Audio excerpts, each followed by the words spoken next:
Welcome to another Action Coaching Club live coaching call. Lou Dallow here. Really nice to be with you tonight, and welcome. Nice to have you here. So tonight's going to be one of our Q&A type calls, but with a little bit of a focus on catching up on some of the questions that we didn't get a chance to answer the last time.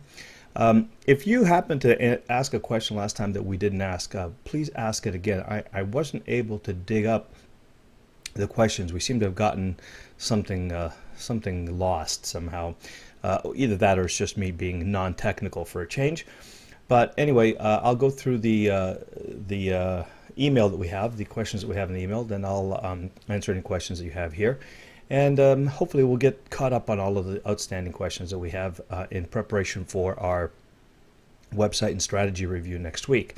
Now, what I'd like to remind you, if you didn't see the email today, is that this Thursday I'm going to make a special. What I find is sometimes in the middle of these coaching calls, we end up doing kind of website reviews. It's not really intended for that, but I don't mind doing it, of course. But what website reviews, it's kind of nice to be able to dig in a little deeper and spend a little bit extra time. But during a coaching call, of course, with a lot of people on the call and a lot of questions, sometimes those can take up more time than we plan. So, excuse me. So what I'd like to do is allocate a specific website. Once a month, we'll do a website review call.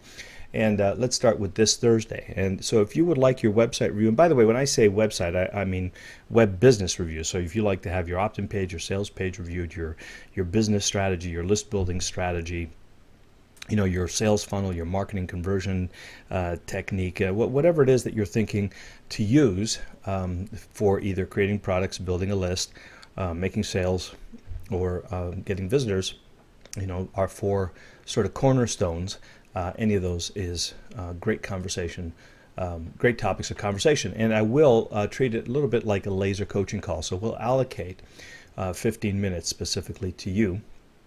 Whereas what I'm going to try to do is keep the questions that we deal with here in the coaching calls to 5 minutes or less on average, if we possibly can, just so that we can get through all of them. Okay, so I do want to be able to support you when you're talking about strategy or implementation and website reviews, but I'd like to do it specifically in the context of 10 to 15 minute laser coaching calls. So look in your email. There should be an email that I sent out today with instructions on how to reserve your spot if you're interested in having your website or your business strategy or your sales letter, whatever it is, reviewed this Thursday. Okay, check your email and follow the instructions in your email. And tonight I'm going to go through the questions that are left in the mailbag, and then we'll go round robin, first come, first serve, till we run to questions or till we run out of time. Okay, so let's hop over and have a look.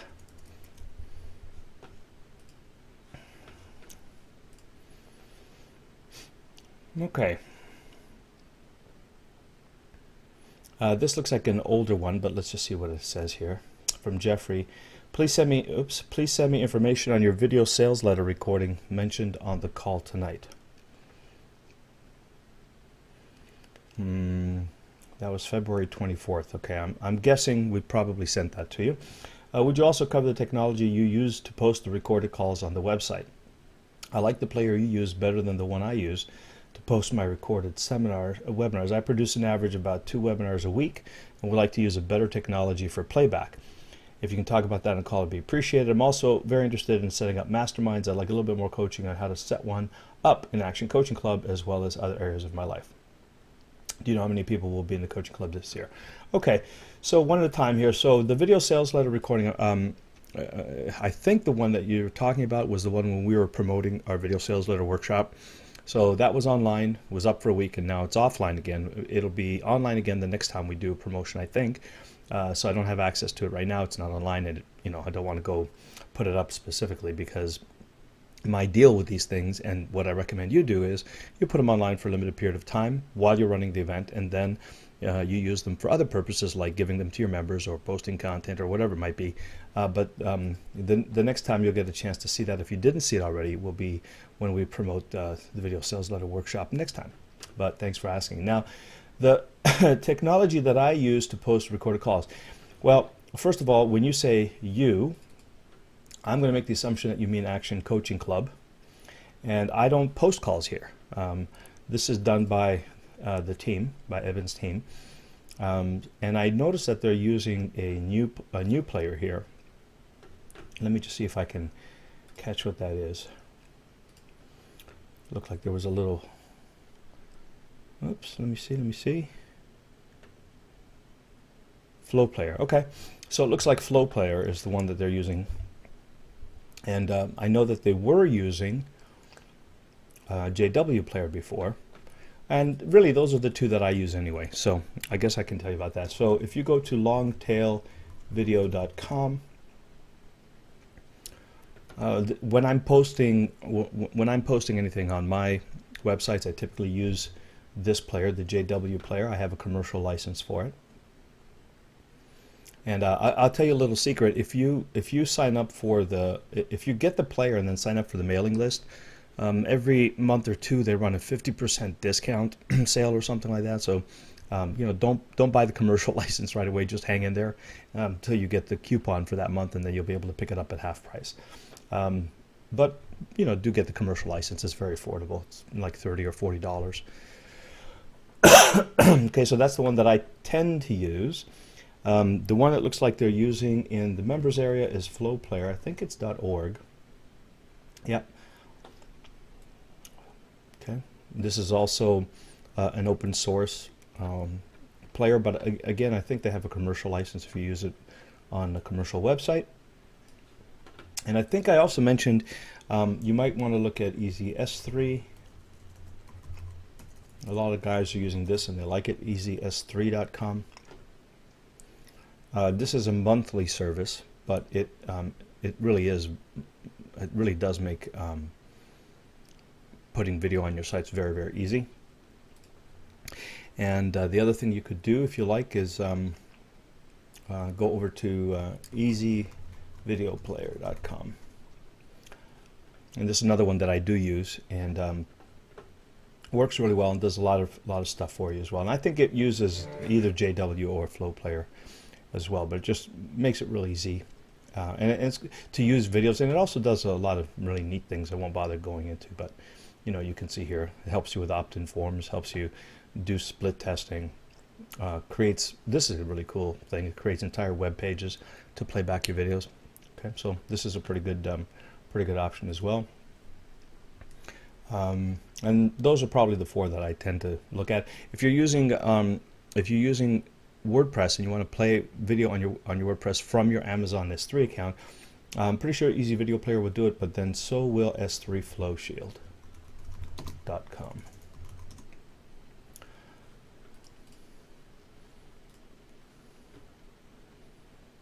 There we go. Okay.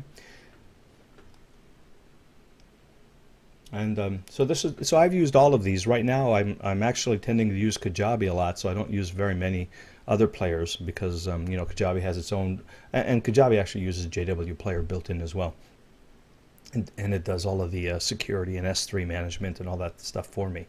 But I have used all of these: Easy Video Player, S3 Flow Shield, JW Player, Flow Player. The only thing I haven't used is Easy S3. But it looks really great. I mean, I've seen the way it works, and I've got people that I know that use it, so I have no hesitation recommending you take a look at that one as well. Okay. I'm also very interested in setting up masterminds. Yeah, I'm getting this question a lot. I just want to remind you, if you are looking to join a mastermind group, if you go to gurucoaching.com/masterminds, plural, you will see the sign-up sheet. If you want to join a mastermind, this is where you can, find someone who's looking for, find a group that don't have it. I would probably 1, 2, 3, 4, 5, 6. Yeah, this one here has 6. So you don't want to join a group that has 6. I would probably recommend you just kind of take one that has 3 folks and email to the members and say, hey, you guys interested in another person in your mastermind group? Oh, it looks like these have 6 as well. So you might have to scroll down a little bit to find one that has less than 6 or that is looking, and then just add your name, send a message out to the other folks in the group, and off you go. You can join a mastermind group. Okay. As far as actually running the masterminds, how to set one up. That's how you set one up in Action Coaching Club and in other areas of your life. Well, we'll I can't recommend. I don't know how to tell you how to set up in other areas of your life, but we do recommend the process you work through. Really, it's just put 6 people in a mastermind and give everybody 10 minutes each to ask their most important questions and get feedback from other people in the group. Go around for 10 minutes and that's it. You're done. It's an hour-long call and everybody contributes. And every mastermind group has its own energy. And it just what I'd like to particularly recommend is that you make it a brainstorming and action-focused mastermind, so that you're not just getting on the call and saying, "Hey, have you seen this new technology?" or "Did you look at this new course?" or "Did you really make use of it and say, "Hey, I'm looking for ideas on how to make $100,000 this month. Here's what I got going on. Which of these is the lowest hanging fruit? Have any of you used these techniques to build, 10, 20, 30, $40,000 webinars?" I mean, and when somebody says, "Here, I've done this," and make a commitment, great. So by next month, I'm going to do my webinar, and I'm going to, build a list of 1,000 people. I'm going to see if I can get $10,000 in sales. That's my commitment to the mastermind. Anybody else have any other ideas how I could do that? Okay, make great use of that 10 minutes and give everything you got to someone who's asking during their 10 minutes. Stick to the time, make it very punctual. Have someone who's your timer, and at the end of 10 minutes, just move on.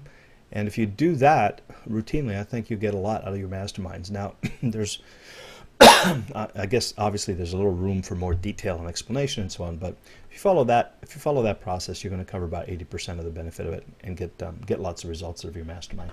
Okay. So, Brett. Okay, we looked at your opt-in sequence, Brett. So let's talk a little bit about this. Item 2, Local Biz Online Marketing Workshop. I'm considering hosting a small biz online marketing seminar and thinking what I could do to reach out to businesses and get some people signed up. The thought is to do something very affordable, maybe a $397 price tag for a full day small group workshop.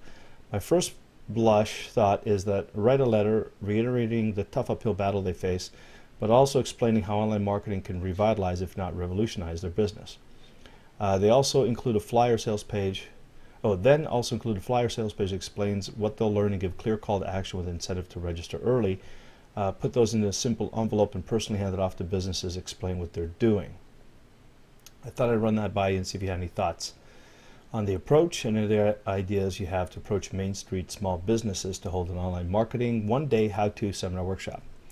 Thanks for the consideration. Really appreciate all the coaching and effort. Enjoy ACC. All right, well, you know what? I'm going to do something kind of interesting. So let me ask you guys on the call. So you've been doing this marketing stuff for a while. What do you think of Joe's idea? What do you think of Joe's idea? I think it was Joe, wasn't it? Oh, Brett. Sorry. What do you think of Brett's idea for doing an offline webinar or an offline seminar for local businesses for $397? So first of all, what do you think of the idea? Secondly, what do you think about the promotion, where he's going to put a flyer sales page and sales letter and drop it off at the local businesses and invite them to the event? Do you think it'll work? Do you have any other ideas? How would you do this? Give me some ideas for Brett.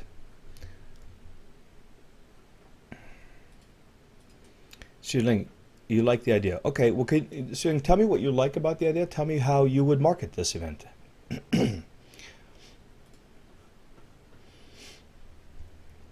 Well, think about this a little bit, and tell me, would you do what Brett is considering doing? Would you put some letters in an envelope and hand them off, and walk around to your shops and see how many people you can sign up?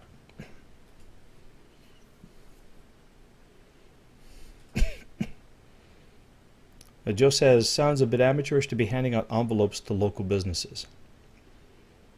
Okay, interesting. So send an email to them with a link to his website that positions. Okay, so how do you get their email, and how do you get permission to send them email without spamming them, Joe?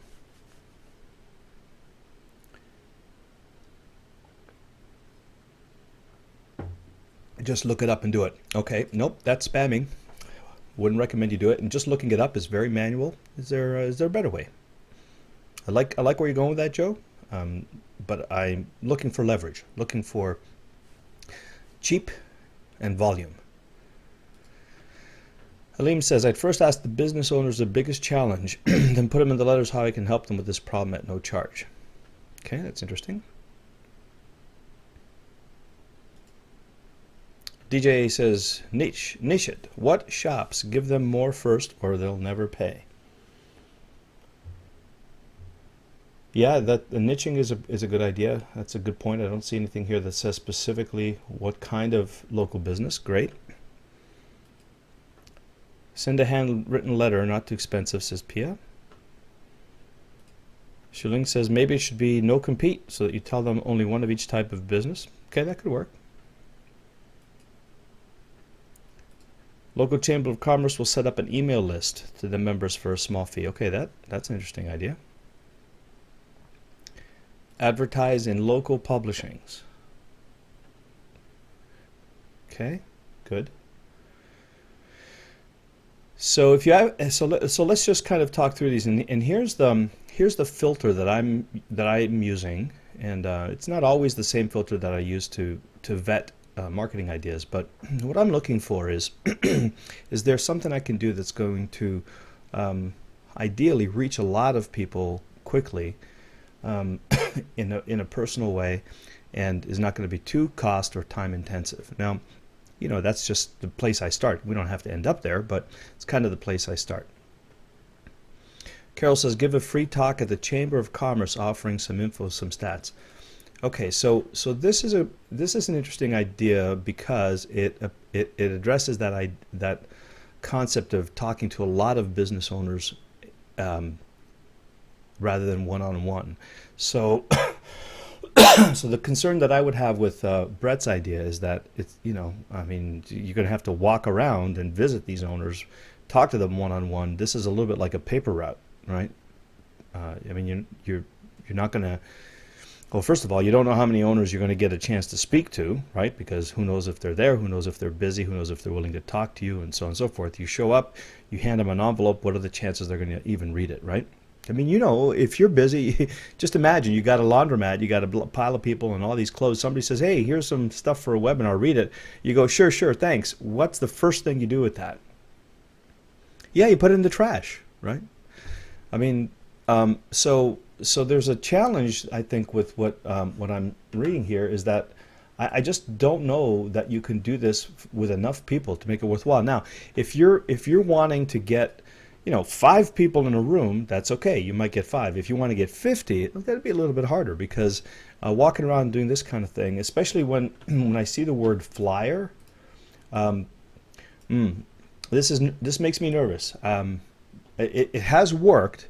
Now, I'll tell you who did used to do this, guys like, you know, Tony Robbins and the motivational speakers, but they didn't go, you know, one by one. What they would do is they would have a sales force of like 10, 20, 50, 100 salespeople, like going to, and they would target the niche. So, for example, they would get the financial sectors, they would get the top 10 companies, and then they would go to the head of the top 10 companies and say, we're going to comp all of your guys into this event, and you can tell all of your sales team that they can comp their customers in, right? So the benefit of that is you talk to the head guy of a large company with hundreds and maybe thousands of prospective attendees to your seminar. Now you're getting massive leverage. So if you're talking to somebody like that, you're doing well. But if you're just talking to the local dry cleaner, there's no leverage there. You know, you hope that they're going to open up, they're going to read it, they're going to, you know, you're some guy coming in off the street they don't know, and they're probably wondering, who are you to teach me about business if you're going door to door handing out flyers? So for sure, don't be the one that does it. Get someone to do it for you. But if you get someone to do it for you, guess what? No authority. You know, it's just somebody coming by dropping off a flyer. So I have a challenge with this. You know, it just doesn't seem to have a lot of leverage. Doesn't create that sense of authority. Doesn't reach a lot of people quickly, and it's very manual and labor intensive. Plus, I don't think that unless you have a relationship with the business owners, the likelihood that they're going to read it, much less pay $400 for a day with you, I just don't feel like that's going to be the ideal thing to do. So the first, if you're going to do anything like this, the first thing that I might consider doing is just doing a postcard mailing to all the local businesses and niche it, so that all the local printers get one mail, and all the local laundromats or dry cleaners get another mail. All the local mechanics, garages and mechanics get another mail. But then you better be good at direct mail, right? That's an art in and of itself. But the thing about postcards is you're going to be able to send out, you can buy mailing lists for local businesses and mail out postcards to everyone. And hopefully the owner will read it. The trick with the direct mail is, how many pieces of junk mail do you read that come into your mailbox, right? So you have to be good. You got to put a really good piece together. But if you do, and you could put a good, direct mail postcard together, well, at the very least, you can send them out for like $1 a pop, and $1,000, you're going to go to 1,000 businesses, and hopefully 10, 15, 20 of them will actually, read it. Maybe 5 or 10 will show up. So now you're talking about sending, 2,000, 3,000, 5,000, 10,000. We're talking major expense here. So, if you're going to do something like that, be good at direct mail. But if it was me, I'd like to try to do something more like direct mail than I would, walking around door to door, handing out envelopes. So I really would caution you about this particular one. It just feels like major effort, little return for me. Now, what Carol's saying is, give a free talk at the Chamber of Commerce, offering some information and some stats. Well, this is getting closer to where what I'd like to be doing. I like to be spending an hour in front of 100, 200, maybe 300 business owners, small business owners in my community, and I'm standing up there as a speaker. Right, so now I'm not just one of them and one of the members. I'm a speaker. I'm the guy on the podium, which automatically gives me a little credibility and a little bit of authority. And if I give a great speech, then I can make an interesting offer or use it as a lead generator. Give them some idea about what's going on in their business and what they're not doing on the net that could revolutionize it. In other words, give them the first module of the course, and then say, this is like module 1 of a full day course. Normally, I offer it for X dollars, but because you guys are part of the Chamber of Commerce, I'm going to offer it to you for 50% off, and it's only $400 for the day. Something like that would be interesting, right? And then you might ask yourself, well, what other trade associations are there? Is there a dry cleaning trade association I can speak at? Is there a local Chamber of Commerce? Is there like I don't know, publishing association, whatever. You can get a directory of association and start thinking about how many places you could speak at. I think speaking to business owners who might be interested, in building their business on the internet, if you could reach them 50, 100, 150 at a time from the podium where you have authority and you get a chance to, have their attention for 60 or 90 minutes, that feels like a better marketing approach to me than this door-to-door approach, on the surface. So, Carol, high five for that idea. Advertise in local publishings, Joe. I think that's a good idea too. What I like about advertising is that it reaches a lot of people. What is challenging to me here is I don't know necessarily which publishing that might be. In other words, do I put it in the local newspaper? Do I put it in the Chamber of Commerce rag? Do I put, what would I put it in so that my audience reads it? So I want to look for, I think advertising is a good idea, but I want to make sure that the publication that I'm advertising in is one that's going to be read specifically by the owners of businesses in the niche market that I'm looking at, right? So, so ideally, and you might say, oh yeah, but then that means I have to advertise in a self-improvement magazine, I have to advertise in a dry cleaners magazine, I have to, advertise in a carpet cleaners magazine, and the answer is, well, yes. And so that's another reason why you may not want to, appeal to many, many niches and do as DJ suggests, and, find the niche that you want to focus on, keep your advertising costs low, keep your focus tight, then your advertising opportunities start to narrow, and they'll be a little bit more targeted. So that's an interesting idea. Joe, good. Let me see. Aleem says, I'd first ask the business owners their biggest challenge, then put it in the letters. Okay, so Aleem, how are you going to ask the business owners their biggest challenge? How do you get in front of them to ask them this challenge? How do you do this? Are you thinking you're still going to walk around door to door and do that? Oh, then you say, then put it in the letters how I can help them with this problem at no charge. Okay, so this assumes you're going to be talking to them before you write the letters. Okay, great. So how do you reach them? How do you ask them the question? How do you hear back from them? Okay, good. You guys are doing great. I love the brainstorming. Keep it coming. Joe says the local Chamber of Commerce will set up an email list of members for a small fee.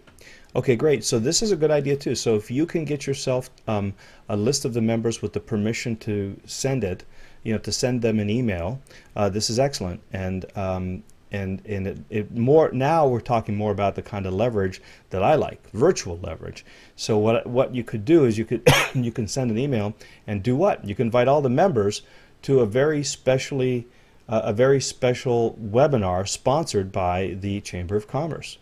Right? So you get the endorsement of the Chamber of Commerce, you get to send to their email list. In fact, if you could tell the Chamber of Commerce to do the mailing themselves and recommend the webinar, even better. If you could partner with them and say, listen, I want to teach your members how they can improve their internet presence, their online marketing, and can we just invite them to a free training, and you might even be able to work something out where you say, if anybody comes for that training, I'll contribute to the Chamber of Commerce.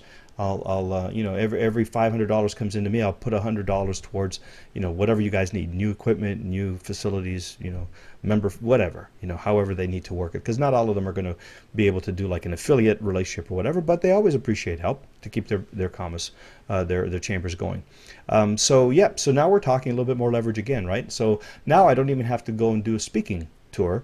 Now I can send an email, build a list, get them to my webinar, and guess what? After the webinar, because they just registered for it, I have a list of people that I can continue to market to, email to, have weekly webinars for, and then bring them into a special training, an invitation to come to my live event.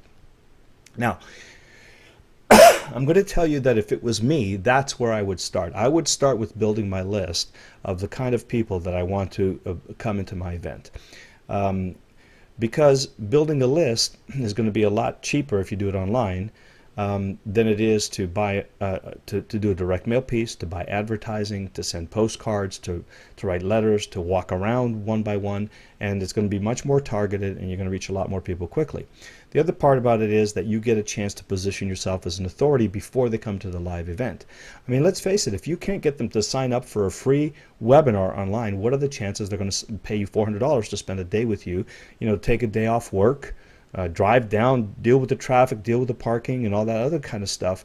If you can't get them to come to a free webinar where you're teaching them something great about how to build their business, then you're probably not going to get them to come to that live event for $400. So once again, the same model that we're kind of using all along here is the one that I would recommend primarily. So building on what Joe is saying, if you could get an email to the list of the members, and you do this for the local chambers of commerce, the directory, all the trade associations, and you niche it, and you could even go to Facebook if you want, or Google or MSN or Bing or whatever. Start building that list of business owners who are looking for ways to improve their business online. Do some speaking engagements if you can, because if you're doing a local business, that's awesome to show up as an expert at the local speaking engagements, with again, with the intention of building your list. Once they're on your list, you educate them, week after week, and you start doing this 3 or 4 months before your live event, or 2 or 3 months before your live event.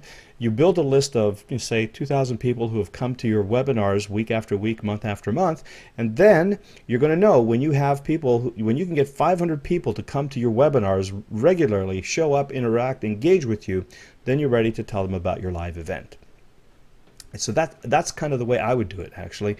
It's been my experience that the easiest and the most receptive audience for a live webinar, and the easiest ones to get them to say yes, are the ones who've been on webinars with you, gotten to know you, like you, trust you.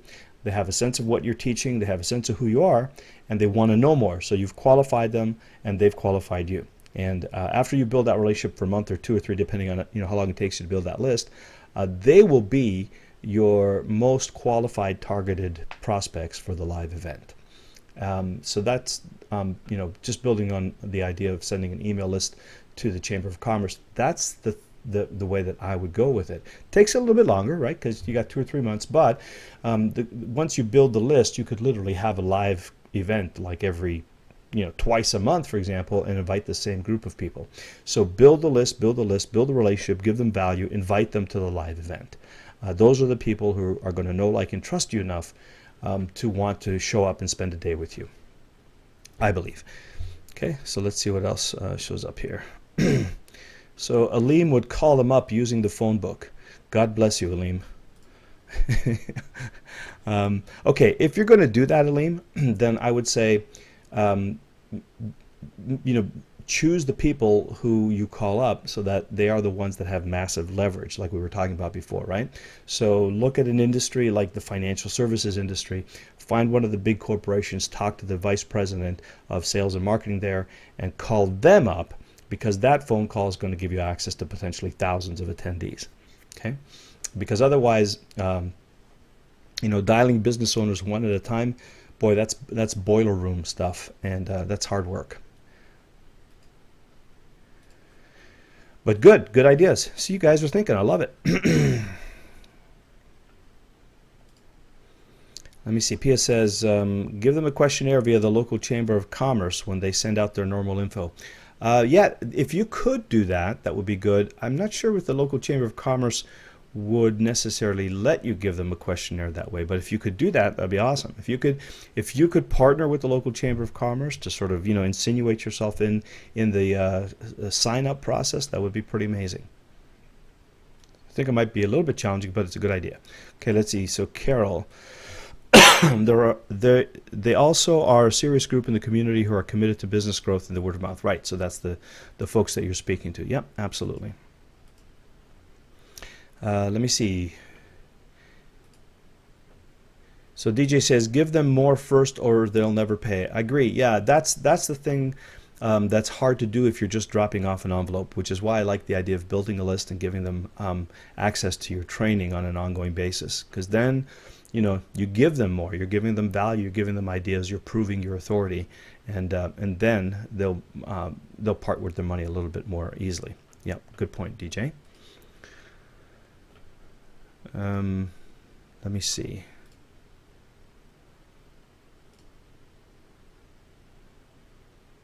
Okay, I've answered those. Okay, great. Let me see. How about a free webinar and do a series of paid teleseminars or webinars for those that are interested? This way they can do after hours from home. Yeah, Joe, to be honest, for me, that's the way I would rather do it. I don't really want to do any live events myself. And so, yeah, a free webinar, do a couple of free ones, invite people from your list, and then bring them into a virtual workshop. So I'm going to assume that Brett has a purpose for wanting to do this live. But Brett, if you don't, if there's any way that you can do this virtually, and if it suits your objectives, which I'm not really sure what they are, I don't know why you want to do a live call. Maybe, there's sometimes a very specific reason why you want to do the live event. So if you do have that, then go for it. Do the live event. But if there's no reason or no difference in terms of supporting your goals, whether you make it virtual or whether you make it a live physical workshop, I would agree with Joe. Give it a shot. Doing a virtual paid event and see if you can get people to show up on those. Yeah, listen, business owners are busy, right? And they might be just as happy to sit at home and watch your training on a webinar as to come downtown and sit in a hotel room with you for a day. It's worth testing, and part of the decision here is, again, number one, which supports your intention, your goal for these guys best. In other words, if you think you need to close them live on your event and it's going to show up better that way, or if they're live, you can sort of work with them a little bit more and they can figure out, they can understand what you're doing a little bit better, and they'll convert it a little bit better, then do the live workshop if you have to. But if there's no real difference or there's no specific reason why you're doing it live, I would absolutely consider doing a virtual event. Yep, good point. Sebastian says, find someone who has the contacts, offer great value to his list, and split the money 50-50. Yeah, so there's a great idea too, right? So if you know someone who has access, and by the way, you could do this. I don't know that the Chamber of Commerce does this a lot, but you know, other trade associations might. You know, who you ask the question, who's already serving that market? Is there somebody in the local market? Like there used to be when I was living in Ottawa, I met a guy who did this thing where he would produce newsletters for printers, and he would go around to all the printers and he would say, okay, you know, I'm going to produce newsletters for you every month. It's going to look like yours, but we'll do the writing, we'll do the layout, we'll do the production, everything else. You just pay us and we'll send everything. It'll look like it's coming from you, but it's just coming, you know, we'll do all the work for you, and we'll give it to you in this geographical area, so you don't compete with any of your other printers. And excuse me, and then they would go to, you know, 100 printers, and they would get each one of those printers essentially to send out the same information, but they would do it geographically in geographically exclusive areas. Well, if I wanted to reach printers, that would be a great person to approach and say, listen, you know, you have a bunch of printers, and I would like to talk to them about getting their business online. If you don't do that, you know, if you don't help them with their online presence, why don't we partner? Maybe you know, I can give them a free event, or I can give you this free DVD to pass out to everybody. Or, you know, you probably, you know, you have 100 printers who are your customers, but you probably have thousands who are your prospects. You know, maybe this is something we can email out to them. I'd be happy to do a free event with you, train them, give them some value, teach them some stuff, and then over time, if they come to my event, we'll split it. You know, I'll give you a referral fee for it. So yeah, great idea, Sebastian. If you can find someone who already is serving your target market and can work something like that out, that's one of my favorite ways to do stuff. Great idea, Sebastian. Good. Yeah, you guys are good. Coming up with some really awesome ideas. Aleem says online research. Yeah, well, okay. So Aleem, if you're going to do the online research, then you may as well just, you know, build your list, right? And rather than building your list with the intention of then going to, if you're going to do the online research and you can get people to join your list, then you don't have to go door to door and ask those questions. You could do it through a webinar or through email or something more leveraged, right? So that's an interesting idea. Do the online research, build a list, ask the questions, and maybe even do some of those, you know, 15-minute consults that we recommend you do.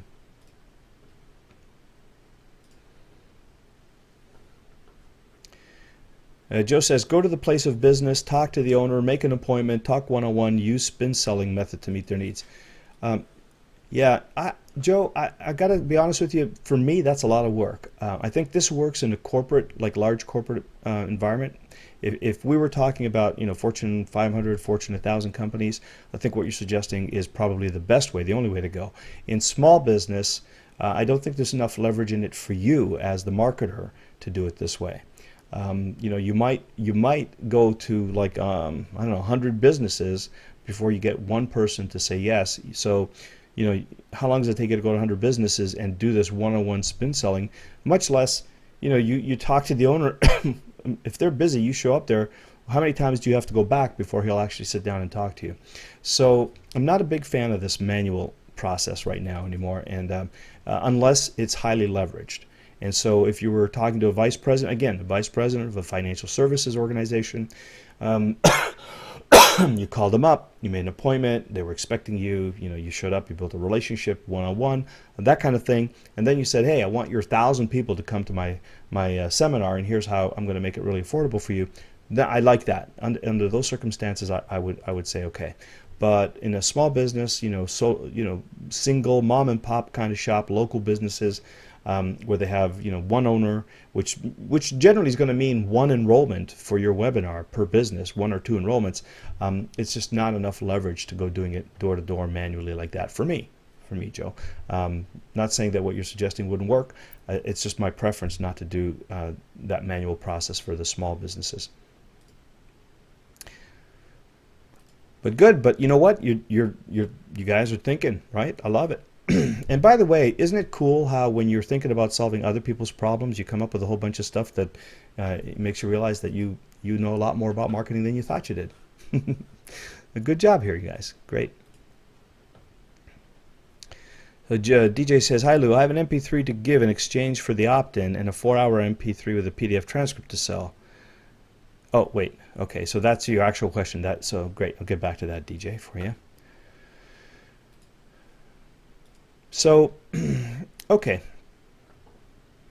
So let me wrap this up. So a lot of good ideas about the ones that I would support and recommend and encourage you to consider, Brett, are the ones that have to do with folks who are saying go out and email, go out and get in front of audiences where you can leverage your time and get in front of a lot of people who are already there looking for ways to expand their business. It's really tough when you walk into someone's place of business when they're focused on making money and trying to get their attention and trying to build enough rapport and get them interested and read your materials, much less sign up for them.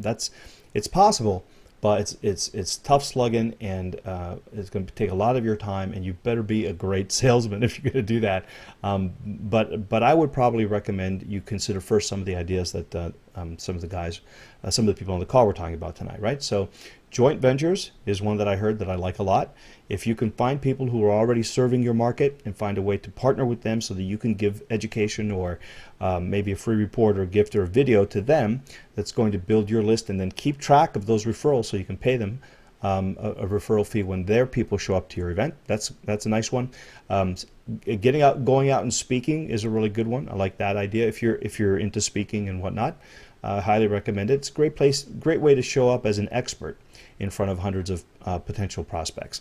And what else? And then doing email and buying lists and sending out and doing advertising online to build your list.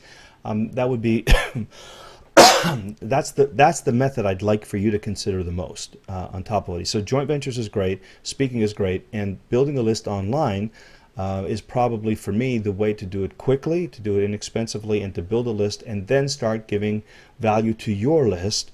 And you could build a list through joint ventures and speaking engagements too, right? But the goal is bring them into your list, bring them into your communication funnel so that you can continue to talk to them, to give them value, to give them free events and so on.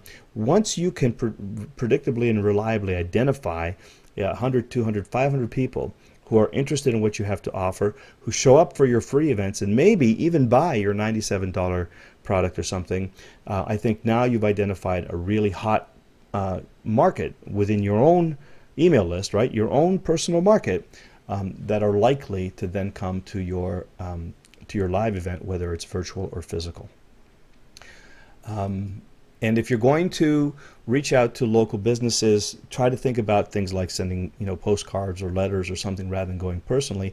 And the postcard should be just something that opens the door for you to call them or send them something. Don't try to sell them with a postcard. Just get them to take action, which normally means an inbound call, so that the people who call you, well, you get two kinds of people who call you. The first type is the one that says, what is this all about? I'm interested to learn more. And the other one who will call you and say, dude, stop sending me junk mail. And then you'll say, okay, I will. By the way, what did you think of my junk mail? You open the conversation. You can try to close them as well. But the idea being, reach out in a leveraged way through postcards or letters or something, and stimulate an inbound call or an opt-in to your site. Okay, that's what I would do first, to filter out the people who are actually potentially interested in what I have. Let them raise their hand, and then I'll reach out to them and spend my time with them. Okay, so that's kind of what comes up for me.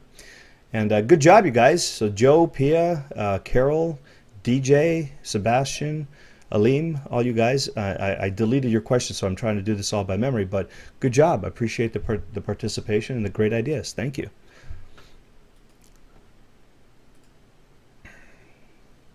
Okay, now let me clear some of these questions. So Joe says, what do the doctors say about your cough? Thanks for asking, Joe. Actually, I went to the doctor today, and he said this is something that's going around. It's normal. There are a lot of people who are, I think he called it a post something inflammatory, whatever. Anyway, whatever it was that happened when I had my cold. The cold went away, but the irritation in my lungs is still here. So I have a little something to inhale in the morning and night to keep the inflammation down. And he said, stop talking. I said, well, fat chance that's going to happen. So we're going to drink lots of fluids and inhale some stuff to keep the inflammation down. And I hope within a week to 10 days, I'll be back to normal. But thanks for asking, Joe. Appreciate it.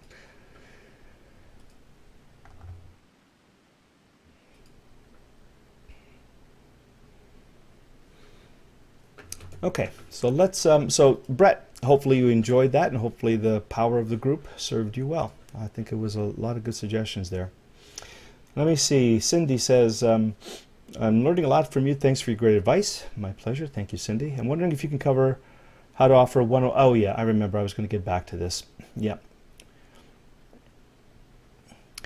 Okay, so this is a, you know what, this is a really big question. It's not something I think is coming to me how to do it easily, but let me see if I can answer some of these in the meantime while we're waiting to do the formal training on it. Do you map out session by session the topic, or do you go where the client needs you to go each call when it's one-on-one? Okay, so I'm going to answer these both of them in a way that it's kind of generic, it's kind of general, but it's sort of the approach that I'm taking right now. So there are there are two levels of support that I offer people. One is what I would call directive coaching, in the sense that if somebody's just starting out and they're not sure where to go, and I'll say, okay, first do this, then do that, then do this, then do that. And so I'll lead them through. So I have a very specific topic, or I map out the call session by session. At least I used to do this. I don't do this anymore because I don't work with one-on-one folks unless they have this all figured out already. But what I did was I used that process to try to get people to the point where they had at least 2,000 people on their list, had a clear identification of the avatar, and they had were doing webinars, and they had at least one product or service that they were selling. That was my goal, right? Just make that first $1,000 by building the list, creating the product, finding the market, and making an offer, right? And so in that particular kind of coaching, which I normally do that now through my group coaching. I don't do it one-on-one because it's just it's the same process, and it's just for people who are not quite there yet to get started. So it's a very specific process. And I actually created a thing that I call the Authority Marketing Intensive.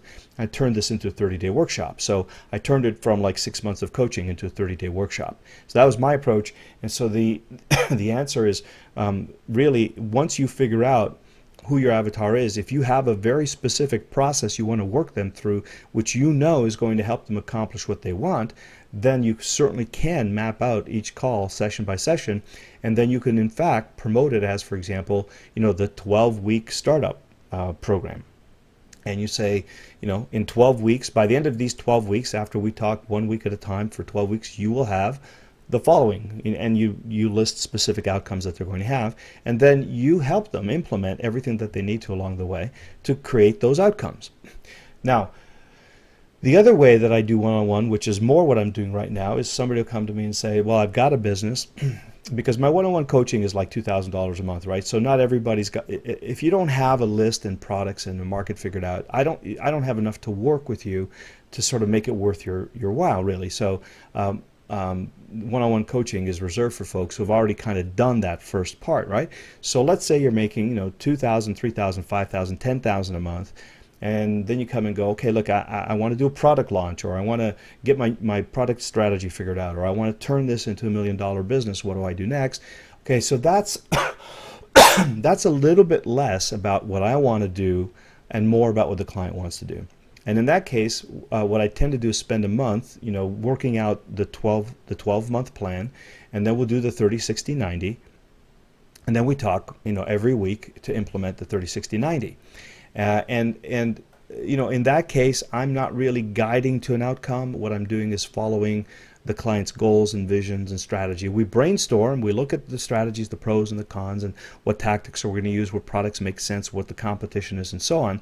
But in that case, it's very specifically building their business the way they want it, because they've already reached the point where, they've got the basics, so I don't have a specific structure for them. Because what I find is, once you've got a business going and everything, giving you a specific outcome or structure, it doesn't make a whole lot of sense, because you're going to fit it to what you want to do anyway. Now, there does happen, for example, a case where I just, for example, ran the video sales letter workshop. Okay, so in that case, I had a lot of people who were telling me that they wanted to know how to write video sales letter, and they wanted to, have high converting, high copy, high touch experience with it. But it didn't really make sense for me to spend, a lot of time one-on-one with everybody because it was a great idea for a workshop. So what I did in that case was I said, okay, so no matter what level of business that you're in, even if you're one of my one-on-one clients, it's going to be helpful for you to know how to do a video sales letter. So I'm going to have a special 30-day workshop, and you guys can come in, and I'll help everybody learn how to do video sales letters, right? So it meets the client's goals, and in those 30 days, I'm very specific about, here's what you do week 1, here's what you do week 2, here's what you do week 3, and so on. But it's only a part of the overall goal. Generally speaking, the client, the folks who haven't quite made it up to that $10,000-$20,000 a month range, they're going to learn to do video sales letters as a way to build the list, as a way to create their first product sales, as a way to engage with their existing list and start generating sales. Whereas maybe the person who already has a business going will then learn how to write video sales letters, and then we'll talk about how to use them in the context of a product launch, for example. And the product launch idea might come up from the brainstorming where they say, yeah, I've got this great product. I know people in the market. I know my audience. I want to launch this product. And then, we sort of follow their lead. So I guess the answer, Cindy, is it's kind of a dance, right? That when people are first starting out and don't really know how to accomplish the goals that they have in mind, then I think it's our responsibility to help them in the best way we can by letting them follow a system, a process. And then once they've mastered that and they have a little bit of competency over, what comes to mind is learning an instrument, right? So when I learned to play piano, when I learned to play guitar, as much as I wanted to improvise and play the blues and jazz it up, my teacher said, first learn the scales, right? And so, like over and over and over again, to the point where I would do it in my sleep, and then he said, great, improvise. Right? So while they're at the point where they're learning the scales, as it were, I think it's our responsibility to create the structure, to create the rules, if you will, of the music, to show them where the notes are and to have them practice the things that are going to get them to the point where they have enough mastery that they can improvise. Once they're at that level, then we can follow their lead and just kind of course correct along the way. Feedback, brainstorm, hold them accountable, give them ideas, and all that kind of thing. So I think that's more or less the way I look at the two audiences I have in my coaching group. And then sometimes you're going to hear something from God knows where. It could be from the people who've got it handled and are improvising versus the ones that are learning the scales. But you're going to get an idea for, here's a really important skill to master, and I'm just going to hold a workshop and teach it to everybody. And when you teach the workshops and those kinds of trainings, then you'll be very rigorous and specific about, here's what you do first, here's what you do next, here's what you're going to end up with. Okay, so hopefully that helps. I can be much more specific if you want, and talk about, if you want to come on the line sometime and just tell me what your market is and what you do for them, we can just kind of brainstorm this. Might be a good idea for a Thursday call. Do you charge more than your hourly fee and offer other services or value? Do I charge more than my hourly fee? Well, if it's my hourly fee, how can I charge more than my hourly fee and offer other services or value? So, okay, so my hourly fee, so first of all, I don't really do work by the hour anymore, so it's a little bit of a misnomer, but if you were going to look at what I do, $25,000 a year for weekly calls works out to about $500 an hour. So, do I charge more than that? No, I mean, that's my rate, and it's a, minimum year-long engagement, people know. When sometimes though, if I'm doing product launches, then I will, because it's a project, right? It's not just a coaching structure. It's a project. Then oftentimes that will involve, a bigger upfront fee. Depending on the project, could be between $10,000 and $20,000, $25,000 upfront, and then usually somewhere between 5 and 20% of the sales. So those those are a little bit different. When I help people to, build businesses and to create income, quickly, then I usually tie, I get a performance incentive, right? So the better I do for them, the better I do for myself. And because we have to hire a team and all that kind of stuff, there's an upfront fee to just put that all in place. Now, if somebody has that all in place, then the upfront fee is lower. If someone, is completely starting from scratch and I need to build a team, then the upfront fee is higher. And then also, as I said, we look at participation, right? Participation meaning, you'll pay me a certain percentage of what I help to produce for you, and that's done, very project by project, situation by situation. So in that sense, I guess you could say that is more than my hourly fee. But if I'm just doing straight coaching, then no, it's the same. It's the same deal for everybody who does one-on-one, pretty much. The only difference might be if if you have a mastermind group and you put 12 people on, you might find that you end up making more than your hourly fee because you're in a group format. So yeah, you want to look at ways to leverage your hourly fee, but I don't, I don't think I would. I'm not sure how I would charge more than my fee if I was providing that particular service. And offer other services or value. Yeah, absolutely, right. So I don't just coach. In fact, coaching right now is kind of my entry to the longer term relationships that I have. When I coach people and I see that they have opportunities, this is kind of my I'm going to open the kimono for you here a little bit. So the first thing that I like to do with people, what I noticed when I was working with folks is that I was coaching them weekly, but there didn't seem to be enough momentum when they were just starting their business for them to really do much or to get enough results quickly that I felt comfortable, asking for my fee. So, I take great pride in making sure that, no matter how much you pay me, it's always a fraction of what I help you to create, right? So that's my goal. And what I was finding was that some of my one-to-one clients were not really at the level yet where they needed weekly calls. So I created the group coaching with the intention of getting their businesses up to the point where it made sense for them to be one-on-one clients for me. So the group coaching is a lot more affordable.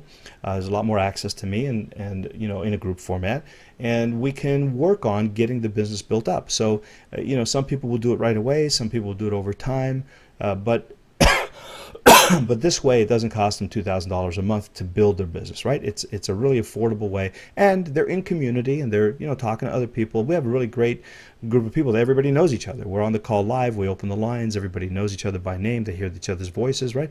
So that group is for people who are ramping up, who are building their list, discovering the niche, trying to figure out exactly how all the pieces fit and so on. And my goal is to try to get them to the point where they have at least a couple of thousand people on their list. They're doing webinars regularly, and they've got a couple of product ideas that they think they're going to sell. Once we do that and they start generating monthly income, then for those that are interested and where there's a good fit, if I have room, then I invite them into the weekly coaching, because now I have assets I can leverage. Now if they if they figured out how to build a list of 2,000 people, well, I can help you get that from 2,000 to 20,000, right? And now if you've got a product and you've made a couple of sales, well, now I can help you make, I can multiply that for you. And so now, it makes a lot of sense for them for us to talk weekly and to start thinking about long-term plans and, more advanced strategies and so on. And so, my first goal is get them through the coaching gym to the point where they're self-sustaining and making good monthly income and have a list and a product and their niche figured out. Then for some, work with them one-on-one to build their businesses into the hundreds or multiple hundreds of thousands of dollars, if not more.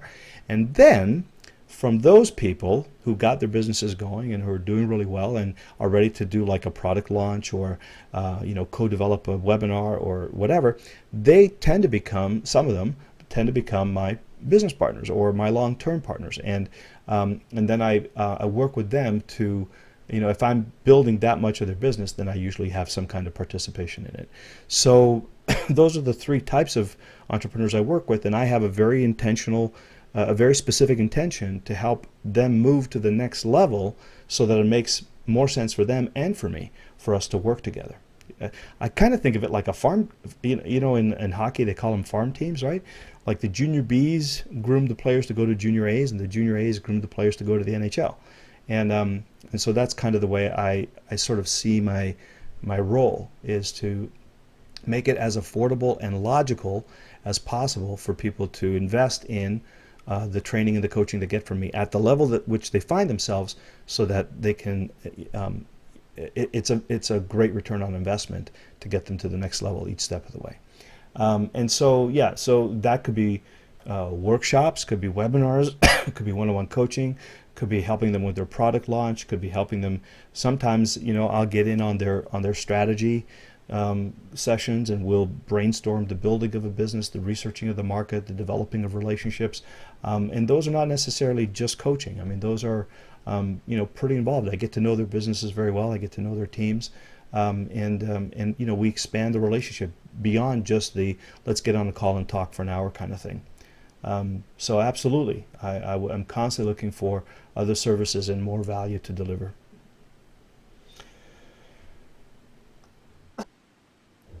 Okay, so this is a great one. How not to feel responsible for the client whose business doesn't improve, even though you're giving good advice. That's a tough one. That is really, I personally find that challenging because I take it very seriously, and I take that responsibility, to heart. However, truth is, what I've recognized is that I can give the same advice to 20 people, and they'll all get, 20 different results.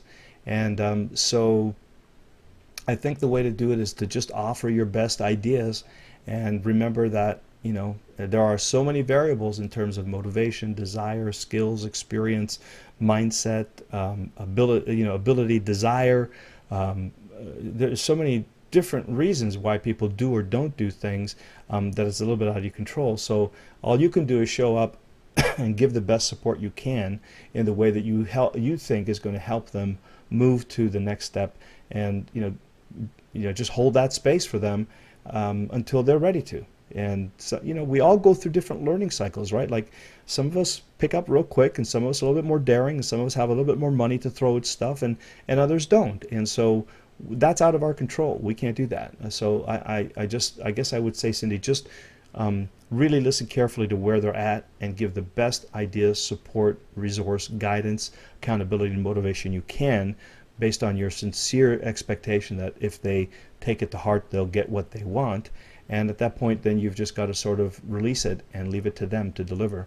And ask them. I would have expected this to happen by now. Is there a reason? Is there something we can do? Do you need a different kind of support structure? Do you need more resources? What do you why do you think this isn't happening yet? And you'll be surprised what they'll tell you. Sometimes they'll just say, I don't really want to do it, which is good to know, right?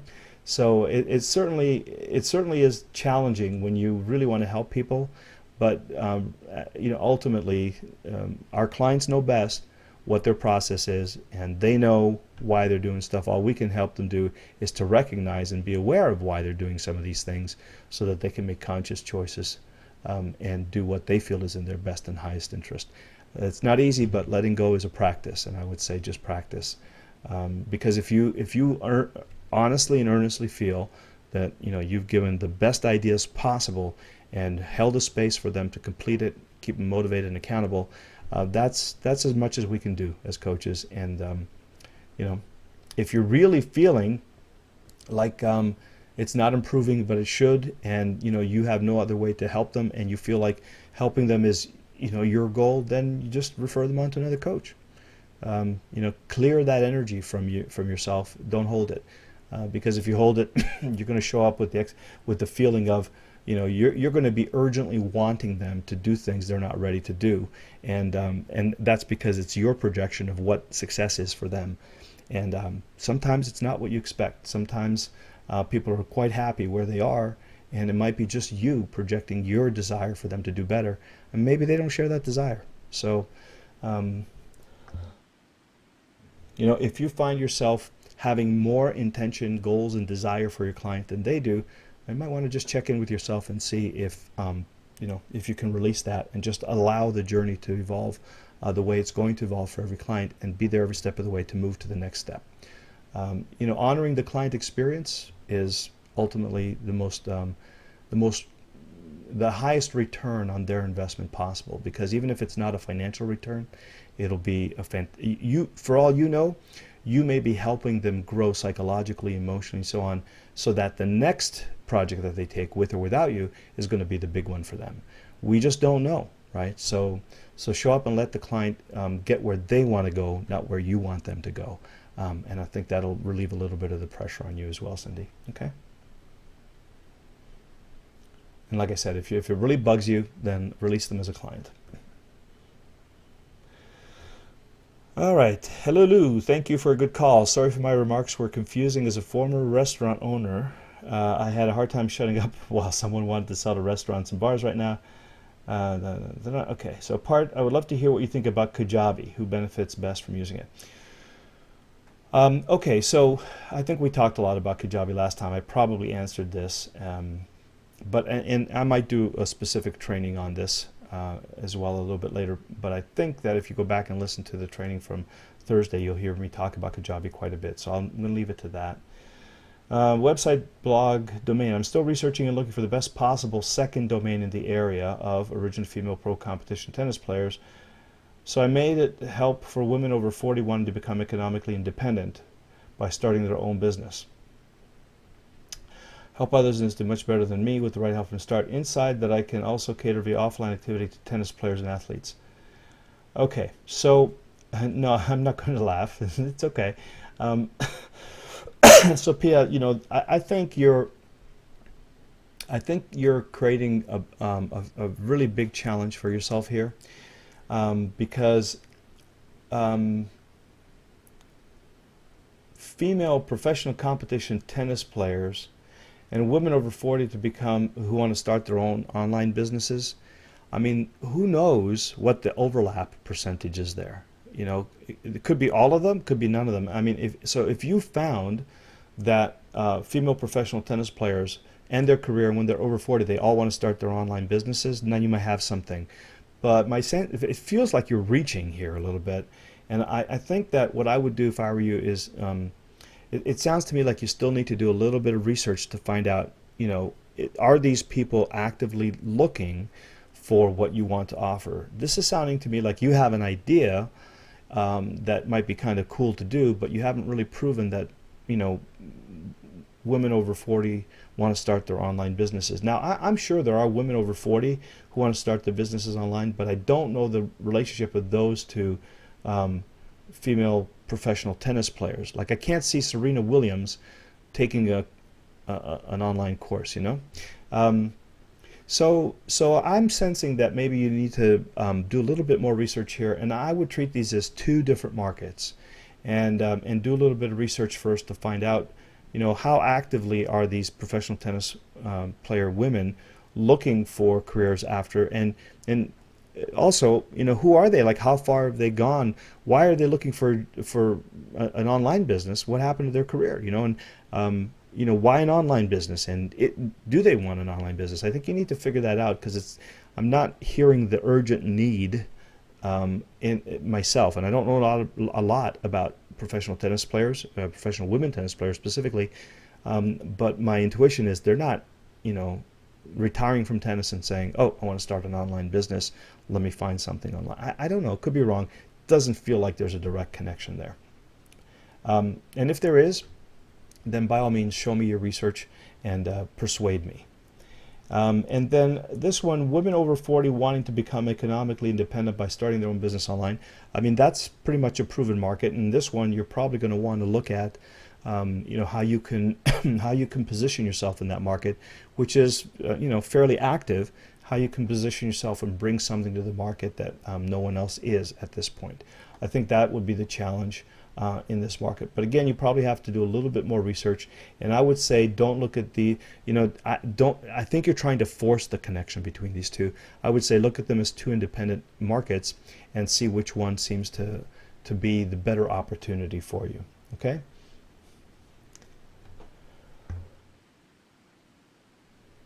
Question is this theme a good idea as long as I have not actually made money?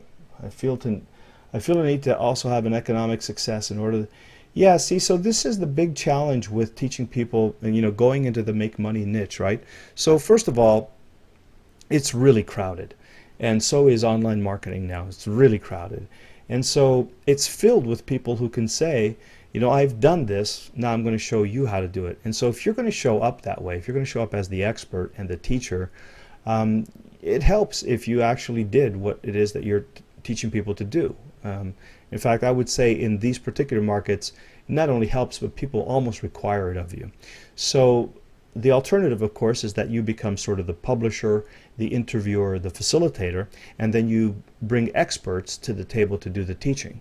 So you could do it that way. Before you have your own success, you can bring other people who've already had success, and then your job is to get an audience for them, which means build a list of qualified people that they would want to give that these experts would want to give their time, their attention, and their information to you to share with that list, because you're giving them exposure.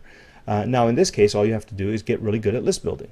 And if you get enough experts to do teleseminars, webinars with, presentation, interviews, all those kinds of things, then you could do a lot as an affiliate marketer with those experts, or a joint venture partner with those experts, on your way to creating your own success. And so I think that's probably a better way to look at starting, because otherwise it's going to be hard for you to say, hey, I'm going to teach you how to make money online, and oh yeah, by the way, I haven't done it myself. It's going to be a little challenging. But if you say, hey, I'm going to teach you how to make money online, and I have this team of 12 experts, each one is going to teach you what you need to know about list building and product creation and advertising and social media and all these kinds of things, and they've all done very well, they're highly successful, and they're going to give you their secrets. That's pretty easy to do. Well, relatively, it's a whole lot easier than to show up and say you did it yourself. So that's probably the way that I would think about doing it. And don't worry too much about this, right? You're not going to find a competitive domain. Just find something and go with it. I would probably want to stay away with make money online as much as possible. There's just too much money and too much competition being allocated to those keywords. So do what you can. Do not expect to get cheap keywords. Do not expect to get non-competitive keywords. That's not the market for that expectation. If you're going to go into this market, you're going to have to dig deep. So again, the other way to do it is if you create an event with a bunch of speakers and you help them to promote to their list, and build a really interesting community and things like that, you probably stand a chance of opening up an opportunity there. But if you're competing for how to make money online and internet home business, like they say in New Jersey, forget about it. Today it's just too hard and too expensive. So find a different way to say it, find a different niche, and women doing online business is available. Well, okay, there you go. So good enough. Go for it. I'm not able to evaluate whether the domain is any good or has at least a good chance. Yeah, it sounds fine. I guess women doing business online wasn't available. So women doing online business, it's a little bit long, but it's not bad. See if you can find a shorter one if you're actually wanting them to type it in. But that's not bad. Women doing online business, right? It has your target market and it has the outcome, doing online business. Yeah, don't fret too much over this right now. You can always change it once you prove that you can use the market, that you can access the market. And you can also create an event with a specific name and then look for the domain name for that event. And you could promote and publish and build a list for that event specifically. So for now, just get started. Don't think too much about this. This is as good as any. If this is the best one you've been able to find, you can't find one any shorter, spend another little bit, work on it, and then just get out there, get busy, and figure it out, because you may find that the more time you spend with your market, the more ideas you will have about what a better domain name is. Don't worry about the search engines. This market is going to be too competitive and too expensive for you to think about this from a search engine's point of view. Think about it from a branding point of view, okay? And use the words that represent your brand and what you're going to be doing and the benefits for women, and you can always change it later. Just prove to yourself that you have a market, that you can reach the market, and you have something that they're willing to give you their name and email address for. If you make that your first goal, and you start selling into that market after you build your list, then you'll get a lot more ideas. As you build a community and you start engaging with them, you'll get a lot more ideas about keywords and names and all that kind of stuff. Okay, so if this is the best you got, I say get going, get started, and start testing.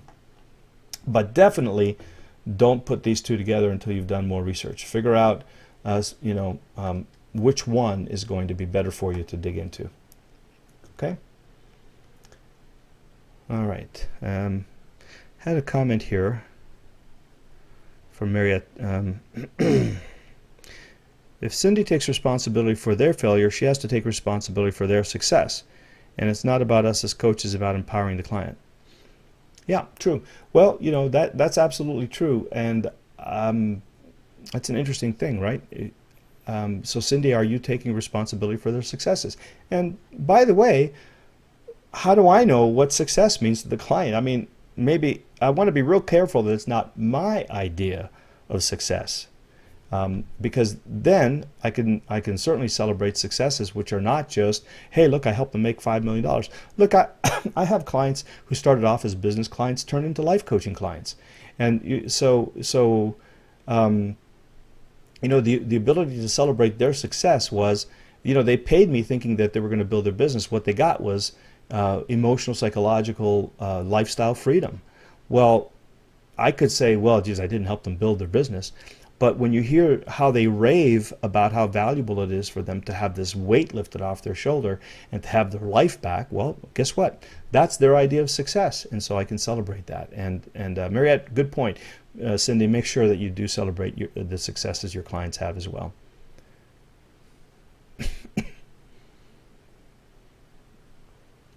Okay, Suling says, would you use Kajabi or Optimize Press? So Suling, go back to last week's, to Thursday's training, because I talked about both of those, and I think I talked to them at length, so that'll help you. Pia says, that is not what I am saying. Okay, well, tell me what you're saying, Pia. And while you're typing that in, NLP Renegade, oh, this is DJ. Okay, so first, I'm participating in the live calls, getting a whole lot out of it. Excellent, DJ. I'm trying to catch up with previous calls on the weekends. That's a tough one. Hey, listen, guys, by the way, if you're trying to catch up on calls, one of my favorite tools these days that I use is a tool called MySpeed, and I think you find it on enounce.com. ENOUNCE.com. In fact, yeah, there you go.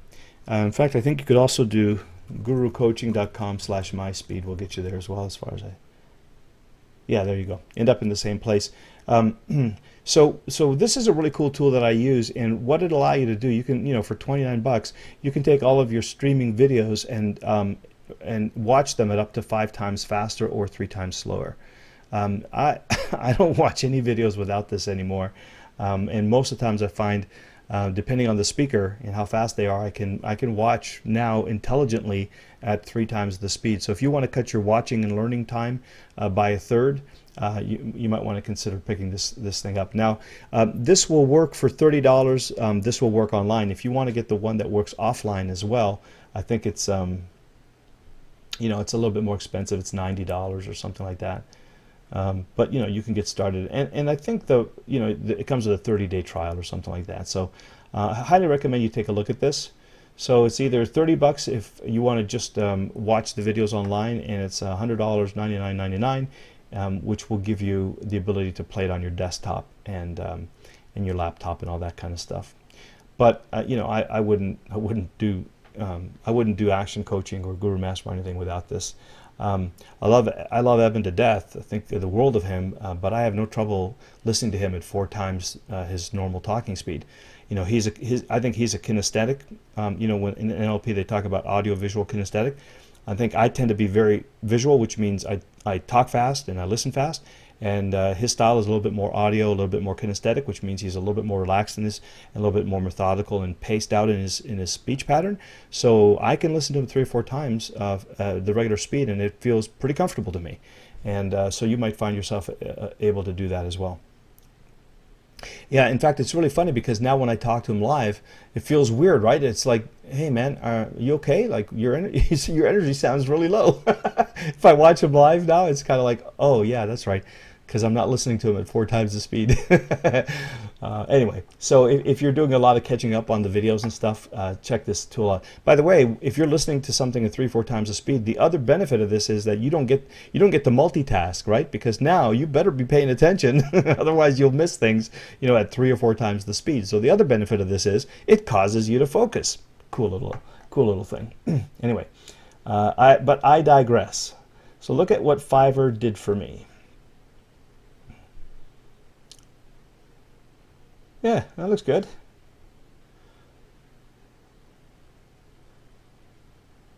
Make that autoplay, DJ. Hi, it's DJ. I want to talk to you about Yeah, Black Ops. awesome, awesome. Okay, so for those of you who are wondering, Fiverr is a place where you can outsource work, individual specific tasks for $5 a pop. So I guess DJ got someone who's willing to create a video opt-in page for $5. Looks pretty good. Yeah, good work. Okay, so what do we got here? It looks old school to me. No, it's not bad. It's not bad. But I haven't put together the optimized press page yet. That's not bad at all. Doesn't look old school. It looks really good. The brown background here might be a little bit. Uh, um, it looks fine. Looks fine. Don't worry about it, DJ. And you'll only do better once you get your the design that you want. But you're doing great. I have a question about mini sites. What does a subdomain do to SEO? Improves it. Okay, that's all I'll say. Are multiple landing pages enough for SEO, or do I need a blog or articles? Um, well, mul if the landing pages are not connected to each other, they're not on the same domain, and they have no linkage to each other, in other words, they don't look like a site, then you're probably not going to get a lot of SEO value. I wouldn't think about landing pages as SEO stuff, right? These are generally advertising destinations. So landing pages is where you want to bring your video watchers and your article readers and your advertising click-throughs to. But for SEO, you're probably going to do better with something like a blog or multiple articles. And remember, the reason, okay, so there's a couple reasons. Number one is that Google likes dynamic content, and so on a blog, if you're posting regularly, every time you post to the blog, you're going to ping the engines if you've configured it the way we advise you that you do, and so Google's going to know that that's an active source of fresh, interesting content, and it likes that a whole lot better than landing pages, which are static and never really change, generally don't change. Also, you can do a lot of things for optimizing titles and linking internally and all that kind of stuff on a blog. So you're going to do better than that. But the other part of it also, though, is you want to get links from other directories pointing to your blog. And you're going to get a certain number of people pointing to your landing pages, but you'll get a lot more people who will probably point to one of your great articles. And so you would tend the content that appears on blogs or through articles is probably going to be the stuff that most people would feel better referring their readers to, because they're not just driving directly to a landing page. So I would say think about landing pages as destinations for advertising and for building a list and all those kind of things. But for SEO, I would focus on getting a blog, getting great content, and getting as many links back into your articles as possible, and then use some of the SEO techniques that we talked about in a couple of trainings ago to make your blogs, to optimize your blogs for SEO. What should I name the various pages? You should name them, I don't know what pages you're talking about specifically here. You should name them with something that makes sense to your reader and is keyword rich, right? So it's relevant to the content on the page. It has keywords that are going to be significant to the search engines, and it has significance to the reader so that they're going to want to actually read your content.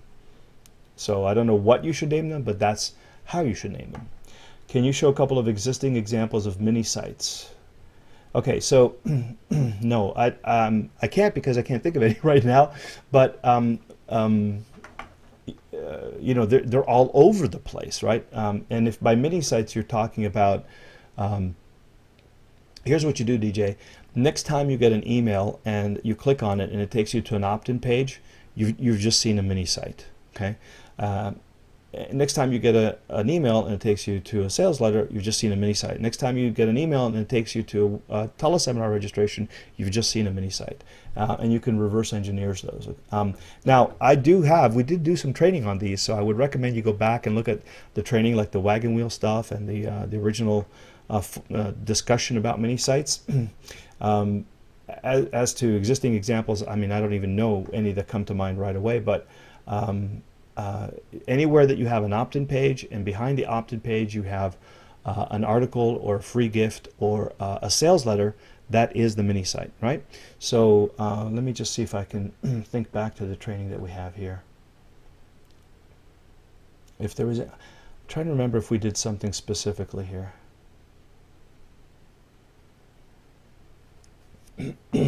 Okay, so wagon wheel, I talked about it in this wagon wheel training a little bit. You get a sense there of what they are. And this would be a good one for you to read, Nuts and Bolts of Blogs, because we talk a lot about SEO and how to use blogs for that purpose there. And I'm looking for one in particular, which I have a sense we had an Ignition, but we don't have here. Yeah. So we didn't have here. Okay, so so let me draw you a quick diagram, DJ, and just as we navigate around online, just think about mini sites. Well, you know what? In fact, here, let me draw a diagram, and then I have thought of a couple of mini sites. Okay, so here's what we call a sales product mini site. Okay, and this is where you're selling.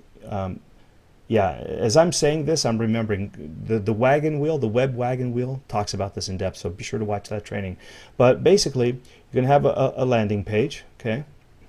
And the landing page, let's say you do a double opt-in, so it's going to take it to a confirmation page, which says, hey, you got to go and click the email, look up the email and click the link there to confirm your registration, and then that takes them to typically your download page, or sometimes they call it the thank you page for your opt-in.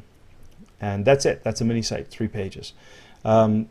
If you sales product mini site. So that's actually not what I meant. So this is going to be a list building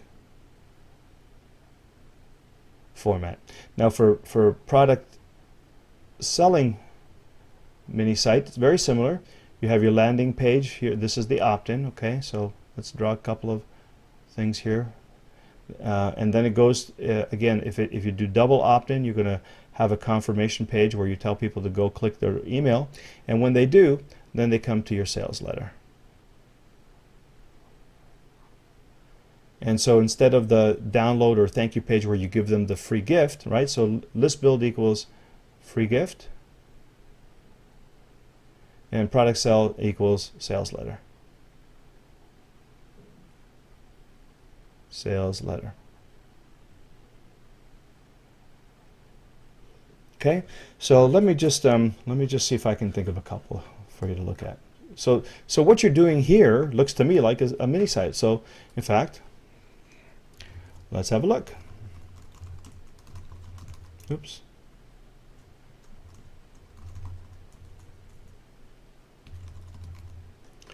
Yes, I want free instant access. Okay, so there is your confirmation page, which, by the way, it's okay. This is a pretty good one, right? It's the Aweber default page, but I would actually encourage you to do a custom one where you actually tell people that they, what they do. In fact, I would consider doing a video or an audio and show them, going to their email, clicking the link, and then show them what they get when they click the link. But this is not bad as a default. So now let's go to the inbox. There's DJ, and then I click on this. Ah, you have a broken link, my friend. So this is, now, if you were offering something for free, you would want this to be the page where they get the free gift. If you were wanting to sell something, this would be the sales letter that they would be looking at right now. Okay, so you're going to want to fix that. Let me try this again, make sure. Yeah, this is going to cause you a lot of problems on your opt-in. So make sure you either, again, this is going to be either your free gift page or it's going to be your sales letter. Okay. Let me see. Let me go to my teleseminarfortunes.com.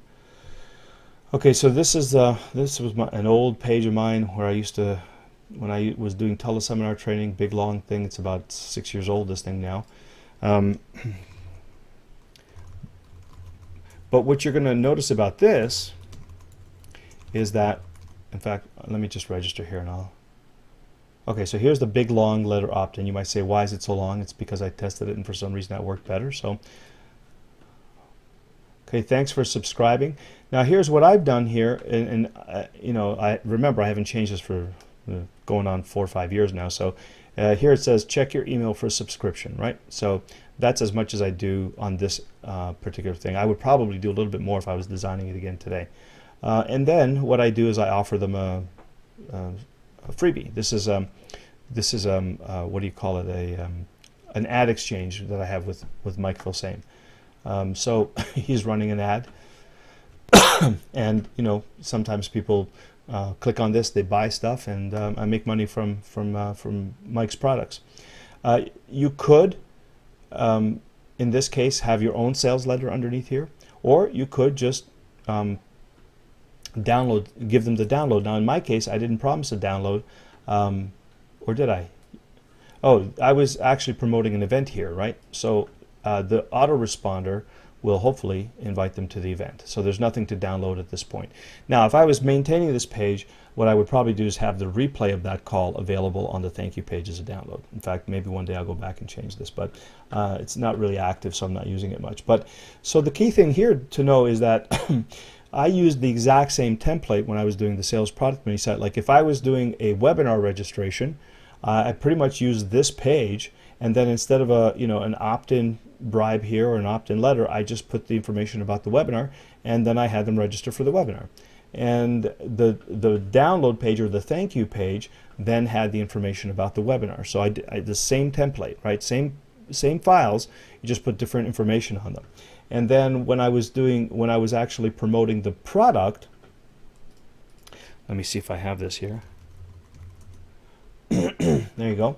So this was the 30-day course that I would run, and you see it's the same template, except now it's a bunch of testimonials and it goes into the sales letter. Now this is just product description. So what you need to know is that this mini site, what it would be is the registration for the teleseminar, then I do the teleseminar, and then I drive people to this page. Now I've already done the selling on the teleseminar, so this is not a sales letter. All this is testimonials and then product description. And then the product description, or at least the workshop, then goes, okay, you can see the buy button's not there anymore because I'm not selling it right now, but this is another use of a mini site. So the 3 pages involved here would be the webinar registration page. Then I would tell them, go confirm your opt-in, and by the way, here's how you get on the webinar. They would come to my webinar, and then from the webinar I would drive them to this page, which is essentially the sales letter. But you notice the template is the same, right? Except that this is a full width version of it instead of the version that has this members login sidebar. I had a full width version, and the full width is the one where you're going to put all your sales letters and your download pages and your download gifts and all that kind of stuff. So literally, you can have an opt-in page and you can have a full width page, and you can create as many mini sites as you want, knowing that you're going to either be building a list or you're going to be creating a product sale. And on your blog, you're going to be driving people to these landing pages from your blog, as well as from all your other advertising. So you'll have articles driving to the landing page, you'll have videos driving to the landing page, you'll have AdWords to the landing page. Everything, all of your advertising is going to bring people to the landing pages. And those 2 or 3 page combinations are the mini sites. Now, one other thing I would say is, on a sales mini site, you might also find yourself having upsell pages. Okay, so once they are on your sales letter and they decide to buy something, the other pages you might have here would be like an order page, where you summarize what it is they're getting, and you take their credit card information. You might have an upsell page, where you say, hey, if you are, if you're buying this product, you can also buy this other product. And then you have the thank you page, which is where you deliver whatever it is that they bought. Okay, so you could have a couple more pages in the sales mini site, but the front end is the same. Okay. So let me delete this, and let me go back to ACC NLP Renegade. Okay. Okay, we've done that. Whatever happened to the mini masterminds? Oh, okay, so that was what I was mentioning at the beginning, right? Here's the link, DJ, for that. gurucoaching.com/masterminds, and you could sign up for one. Do you have a list of various software programs and products you mentioned, or has anyone taken notes? I actually don't have that list, weirdly enough, but I probably should. Is there a way to contact others who are in this program? No, we haven't set anything up like that yet, DJ. Tell you the honest reason why is because you know, we get a lot of demand for this, and then when we set it up, nobody uses it. And you know, we don't have anybody who is there to stoke the fires and moderate the forums and create the conversations. And so we've just found that every time we've tried it, there's been a lot more quote-unquote interest in it than actual participation. So for now, we've decided not to create a forum or anything like that. So I think the only way we have right now is for you to be in the mastermind group. Okay. I wish I could give you, you know, I would love to have a forum where everybody was active, but what happens is if you don't have a lot of people active, then the forum feels dead, and then fewer and fewer people use it. It takes more energy to maintain it than not. So maybe a little bit later, DJ will revive this when there's enough interest, and the Action Coaching Club gets a little bit bigger, so that we have, because there's always only like 5% of the people who actually use the forum, and at this point, I don't think we have enough members to do that. But I'll keep my eye on it, and maybe I'll be able to give you better news on that sometime later. So Gina, that was fantastic as usual. Well, thank you, Gina. I wish I could. April 18th. What were we talking about there? Oh well. Okay. Your comment about allowing some time for people. Oh, it was the coaching thing. How to build a business with coaching. Got it. Thank you, Gina. I appreciate that. Your comment about allowing some time for people to be present at the beginning of a call helped me remember and reinforce an experience I have with a 70-year-old female patient that I saw for 2 years for psychotherapy as a psychiatry resident. She was really up in her head a lot. Even though I really liked her, I found that I had to be well rested before our sessions because her energy was so blocked that I'd become really sleepy. Always at the beginning of every session, she needed to talk for 50 minutes about her physical symptoms or changes in medications, and which luckily she was seeing my attending for that. I kept on seeing if there was a way to reroute the conversation to something more productive. Then I came up with a method. I gave her the space to talk about it, about 10 minutes, and change my expectations. Okay, this is the secret there, Gina. That's the big one right there for me. Then I did a 10-minute Reiki session on her, and it was a miracle. She was so settled after that we were able to get a much deeper level for the rest of the session. I wish I'd figured that out earlier. Yeah, awesome. This is really cool. And you know what? I think there's a yin and a yang here, right? It was that you gave her the space because she obviously needed it, right? She needs to clear. And it's like anything else. We can't fill a cup that's full, so we have to allow it to overflow till it empties. So that was brilliant. And then this changed your expectations even better. So you handled both sides of the equation beautifully, and then to boot, you gave her Reiki on top of it. So fantastic. That's really exciting, and really a great example of how to, you know, how to remove yourself from the equation and let people experience what they need to. You know, this is the gift of coaching, is to remove our expectations and allow people the experience that they need within the framework of, you know, us helping them get where they want. But sometimes, you know, people process differently than we do, and it's a real gift to us and to our clients to allow that. So I love that. Great job, Gina. I really appreciate you sharing that. So I love that distinction you made. It reminded me to use that more often, and actually the entire call was great. Well, thank you, Gina. I appreciate that. So I don't see a question there, but I love the acknowledgement, and I love that you fed back your takeaway on that. Really, really do appreciate it. Thank you, Gina. Cindy. Oops. Okay, that was something else altogether. Okay, we don't need to get into that. Here we go. All right.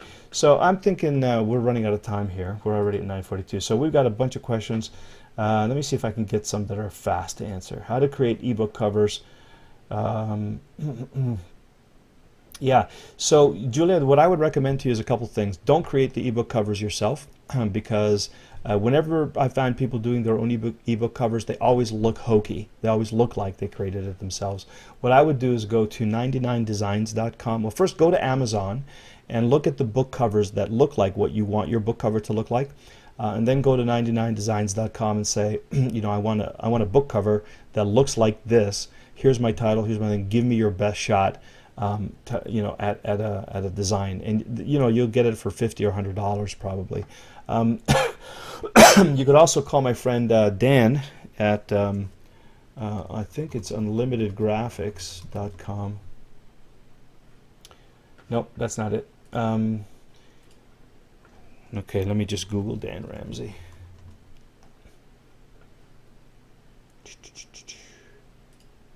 This is probably not the guy I'm looking for. Oh, I know it is. freshwebgraphics.com. There you go. So go to freshwebgraphics.com, Cindy and Dan Ramsey. They've got a really great low-priced design service. And in fact, you can ask them about the deal that I have with them for my clients, which is unlimited graphics for $197 a month. So you can do 2 projects at a time, but you can do banners, footers, e-covers, product shots, sales letter text, membership cards, whatever you want. Any of these things that you're looking at, and you can do 2 projects at a time for unlimited number of them for $197 a month. So you can do that if you want to join the monthly. If you don't, then just ask them to do an ebook cover for you. One of these guys perhaps, or maybe a 2D cover that is 8.5 by 11, and they'll have it for under $100. You can get that done for you. Okay.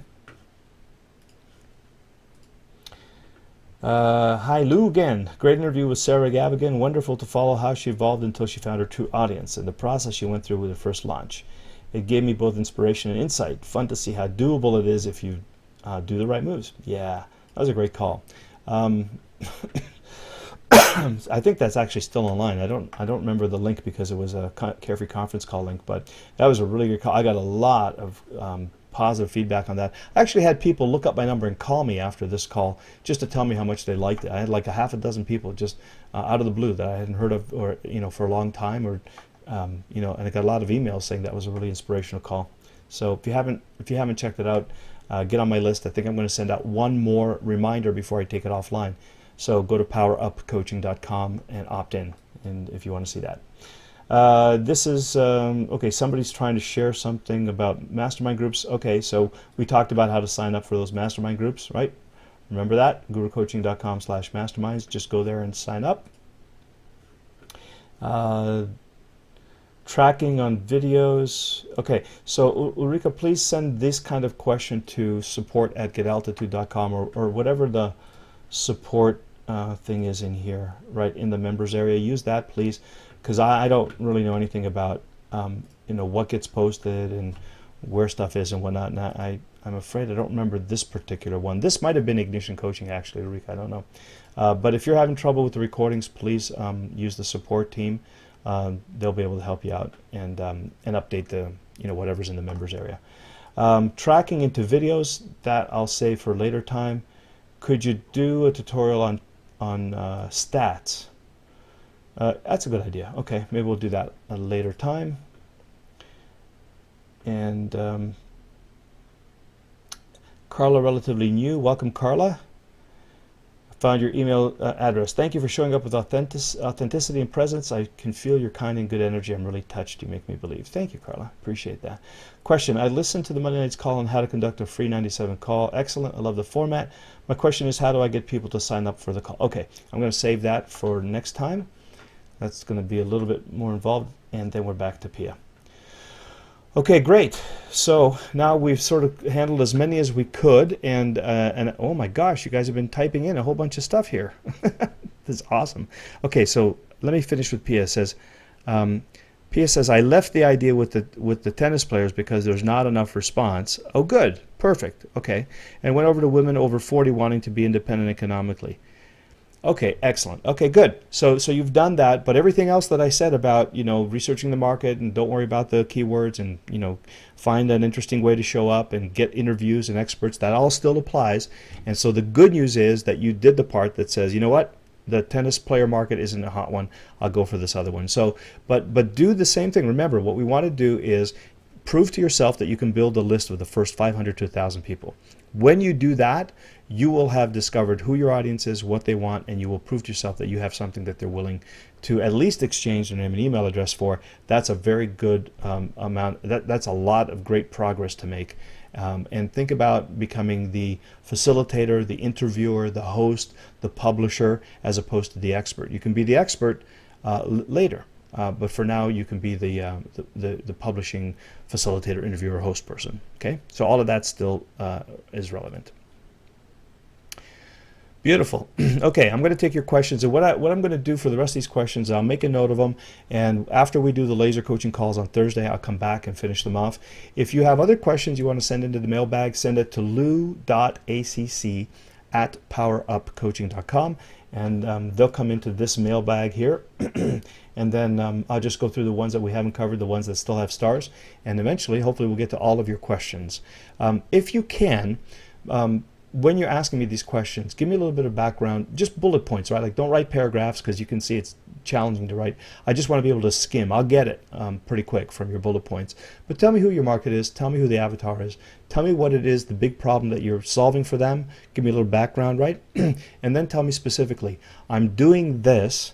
I want to do this. Here's what I need to know, so that we're going to be really focused on implementation and helping you get things done, right? And then, and if you can, what I'd like to request that you do is send a separate email for every significant question that you have, because I want to handle one question at a time. So think about each email as one question, and then I can round robin through the mailbag as well. Okay, and then now you can ask 2 or 3 questions about the same thing, right? But I don't want, like, try not to put 3 major questions in the one email, because that'll be tough. It'll take a lot of attention and time. And for those kinds of things, save them for the laser coaching calls, please. Okay, awesome. So my throat is getting dry. We're running way past time. So I'm going to call it a night and say thanks. By the way, guys, thanks very much for participating in that kind of open call for ideas. I think we came up with a lot of great stuff for Brett. So thank you for participating in that. And congratulations on practicing and teaching what you know. It's a great way to reinforce it for yourself as well. So remember, Thursday, we're going to start off with laser coaching calls, and then we'll end it with Q&A and round robin. And I'm going to take some of these ideas for training and tutorials and see which ones have the most legs, and we'll do that on Monday. Probably testing, tracking, something like that is not a bad thing to do for Monday, but I may just send out a quick survey and see what you guys are interested in. In any event, until I see you next time, thank you very much for being here. Your being here allows me to do this work, which is really fun and fulfilling for me, and I appreciate you for allowing that for me. Until we meet the next time, thanks, goodbye, and namaste.